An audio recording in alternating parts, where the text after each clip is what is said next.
This is the Sony A1 Mark II, Sony's brand new flagship mirrorless camera. And it's been 4 years since the original A1 came out. And the big question is, should you be buying this brand new camera?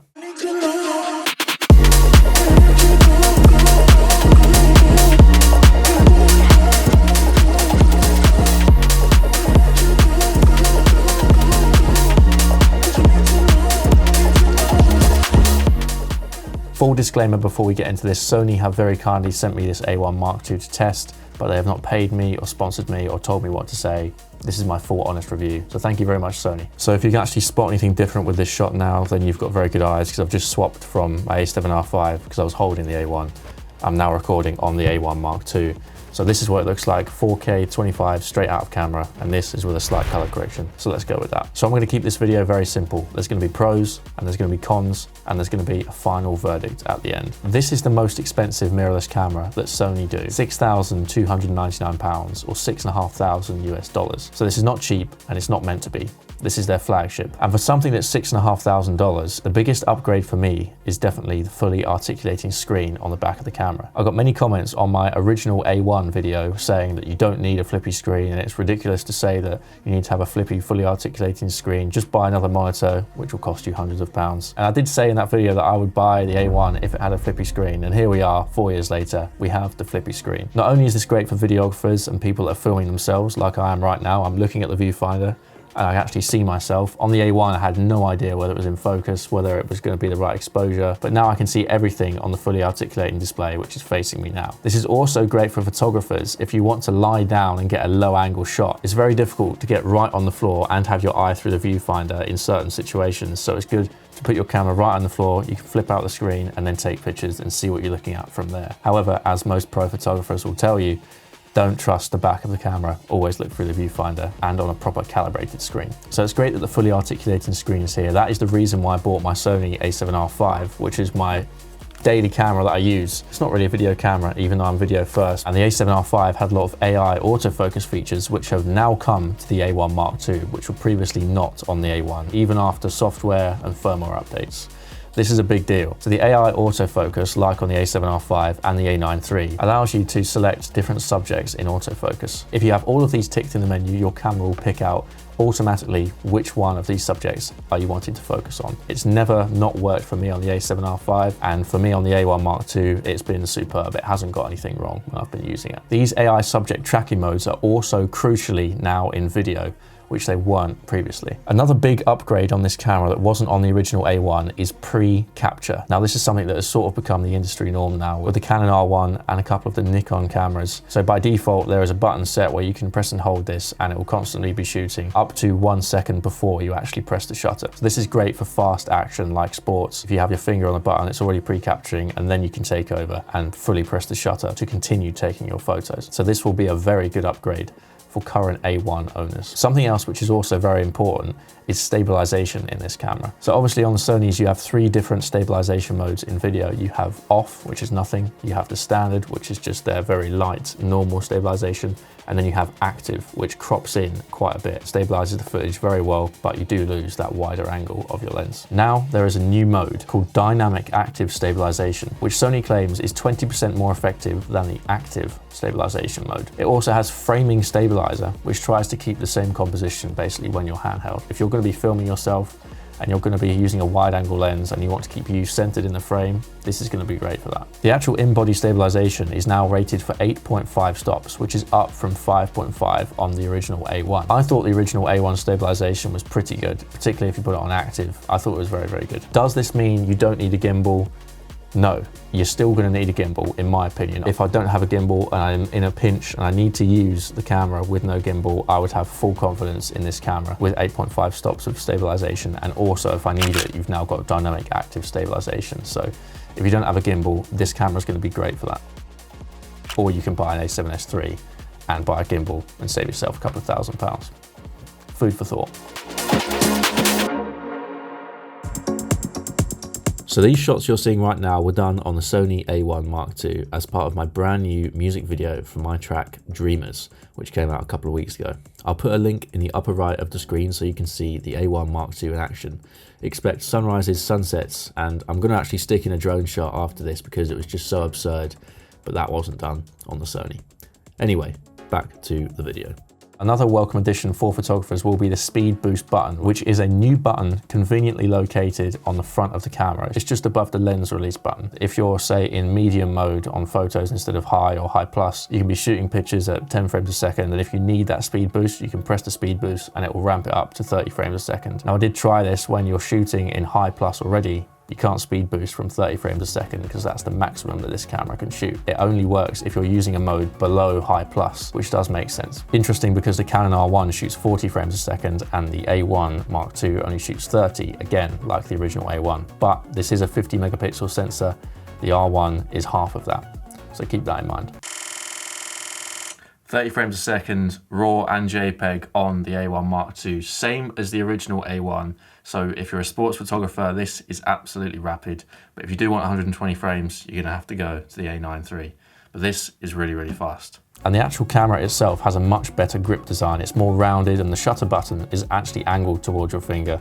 And the grip is deeper and it is very comfortable.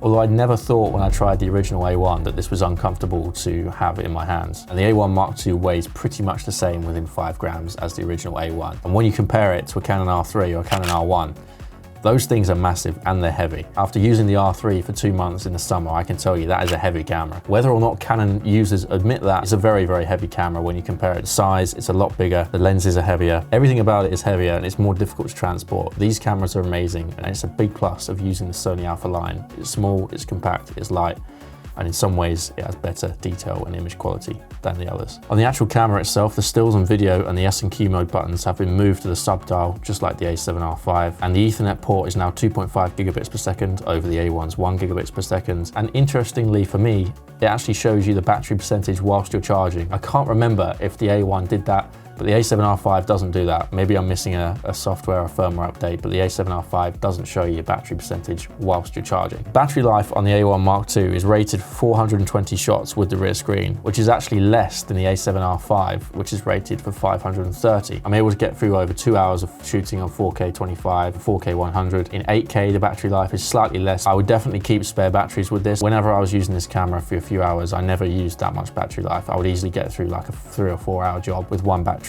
But as a fail-safe, I just recommend to keep spare batteries anyway, because that's just a good idea.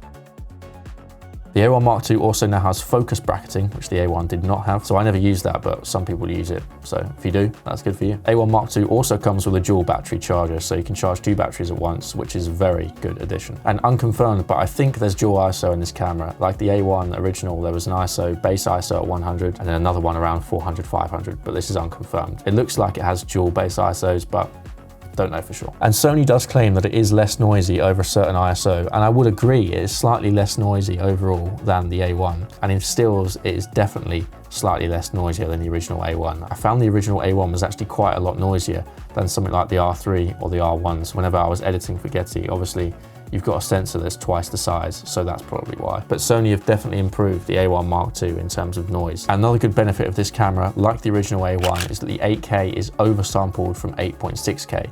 So you're getting a slightly better quality image than you would do if you were just shooting native 8K. All right, so this is the 4K 25. I'm testing the audio straight from camera, just to the time lapse. In the freezing cold, it's like -4 degrees. I'm impressed so far. I've even got the screen turned around so I can see myself, something you couldn't do on the A1 Mark I. This thing's really good. I like it. Very small changes, but so far so good.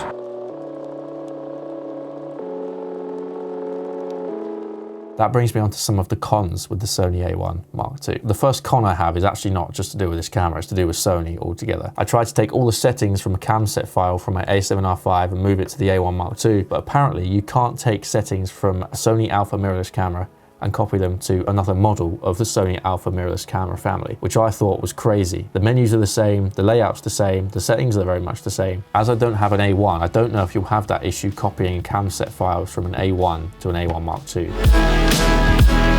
Now for me as a video guy, the first big con of this camera is that the 4K is not oversampled from 8K.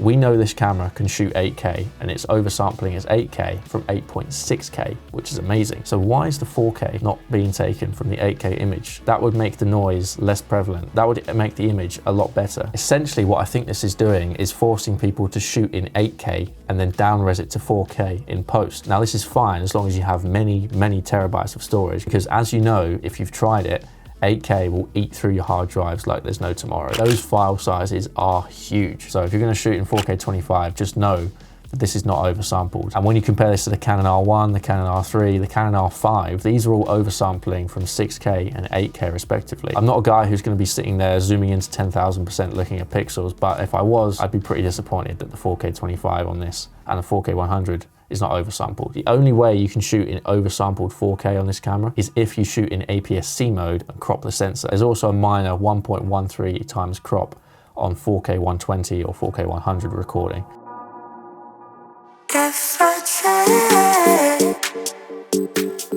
And so my verdict on the Sony A1 Mark II. Should you buy this camera? For me, if I was someone who owned the A1, I wanted the AI autofocus mode, I wanted pre-capture if I was a sports photographer, the new fully articulating screen so I can see more in different positions, and I wanted a slightly more comfortable design, and I wanted slightly better stabilization, then yes, I would upgrade. But if the answer to any of those was no, then I'd probably stick with the A1. Personally for me, I'm on the A7R5. I would look at upgrading to this camera just because it can do everything that my A7R5 does, but slightly better. And also this camera can do 4K 120. My current camera, the A7R5, can only do 4K 60. And if you're into your video and you're happy that your 4K is not oversampled from 8K, and you're okay with the fact there's no internal RAW video recording, and there's a minor crop on 4K 120, then yes, I would buy this camera. I personally would consider buying this camera. And let's not forget, this camera is the flagship, and this is an amazing camera. The only thing that I've thought about this camera that's bad is the 4K not oversampled from 8K.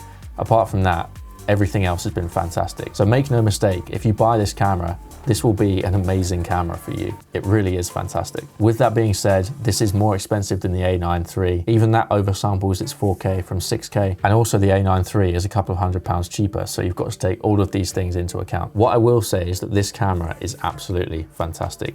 If this will be your first time buying into the A1 series, you're gonna love it. It's gonna be great. You're getting one of the very best cameras in the world, and you can trust the autofocus, you can trust the speed in stills, you can trust the video, you can trust this camera to do a good job for you. Whether you buy it or not, it's up to you. So thank you very much, Sony, for sending me the camera. I really appreciate it. It's been great to try it out, and hopefully you guys enjoyed the video. If you did, like, subscribe, comment if I've missed anything, and I will see you in the next video. Ciao.